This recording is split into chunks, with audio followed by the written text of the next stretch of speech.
ਇੱਥੇ ਹਰ ਕਿਰਦਾਰ ਡਰਾਮਾ ਕਰਦਾ ਹੈ। ਇੱਥੇ ਹਰ ਕਿਰਦਾਰ ਡਰਾਮਾ ਕਰਦਾ ਹੈ, ਹੋ ਕੇ ਪੱਬਾਂ ਭਾਰ ਡਰਾਮਾ ਕਰਦਾ ਹੈ।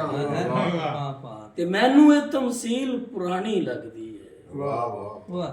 ਮੈਨੂੰ ਇਹ ਤਮਸੀਲ ਪੁਰਾਣੀ ਲੱਗਦੀ ਏ। ਉਹ ਇੰਜ ਮੇਰਾ ਦਿਲਦਾਰ ਡਰਾਮਾ ਮੈਨੂੰ ਇਹ ਤਮਸੀਲ ਪੁਰਾਣੀ ਲੱਗਦੀ ਏ। ਇੰਜ ਮੇਰਾ ਦਿਲਦਾਰ ਡਰਾਮਾ ਕਰਦਾ ਏ। ਔਰ ਕੁਝ ਅਰਸੇ ਸ਼ਕਰਗੜ੍ਹ ਤੋਂ ਜ਼ਫਰਵਾਲ ਦੀ ਜਿਹੜਾ ਰਸਤਾ ਸੀ ਉਹ ਇੰਨਾ ਕਜ਼ੀਅਤ, ਬਲਕਿ ਕੋਈ 20 ਸਾਲ ਹੋਇਆ ਕਿ ਸ਼ਕਰਗੜ੍ਹ ਤੋਂ ਜ਼ਫਰਵਾਲ ਦੇ ਰਸਤੇ ਨੂੰ, ਸ਼ਕਰਗੜ੍ਹ ਤੋਂ ਜ਼ਫਰਵਾਲ ਦੇ ਰਸਤੇ ਨੂੰ ਕਹਿੰਦਾ ਹੈ ਦੁਸ਼ਵਾਰ ਡਰਾਮਾ ਕਹਿੰਦਾ ਹੈ ਦੁਸ਼ਵਾਰ। ਵਾਹ ਵਾਹ ਕੀ ਬਾਤ। ਪਰ ਨਾ ਬੰਨੇ ਲਾਂਦਾ ਪਿਆਰ ਦੀ ਗੱਲ। ਵਾਹ ਨਾ ਬੰਨੇ ਲਾਂਦਾ ਪਿਆਰ ਦੀ ਗੱਲ। ਉਹ ਰੱਖ ਕੇ ਅੱਧ ਵਿੱਚ ਖਾਰ ਡਰਾਮਾ ਕਰਦਾ ਹੈ। ਬਹੁਤ ਅੱਛਾ।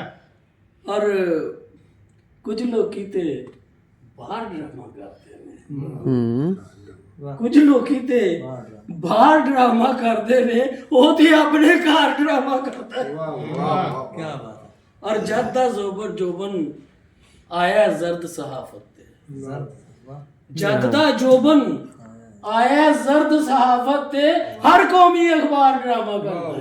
वाह अच्छा भाई वाह क्या तशबीह है। आया ਜ਼ਰਦ ਸਹਾਫਤ ਤੇ ਹਰ ਕੌਮੀ ਅਖਬਾਰ ਡਰਾਮਾ ਕਰਦਾ ਹੈ। ਤੇ ਮੈਨੂੰ ਇਸ ਤਰ੍ਹਾਂ ਕਰਕੇ ਅੱਖ ਦਬਾਉਂਦਾ ਹੈ। ਸਦਾ ਤੁਸੀਂ ਨਹੀਂ ਮੈਨੂੰ ਅਸੀਂ ਵੇਖਿਆ ਇਸ ਤਰ੍ਹਾਂ ਕਰਕੇ ਅੱਖ ਦਬਾਉਂਦਾ ਹੈ। ਤੌਬਾ ਅਸਤਗਫਾਰ ਤੌਬਾ ਅਸਤਗਫਾਰ ਡਰਾਮਾ ਕਰਦਾ ਹੈ। ਔਰ ਦਿਲਬਰ ਉਂਝ ਵੀ ਸੋਹਣਾ ਹੈ ਪਰ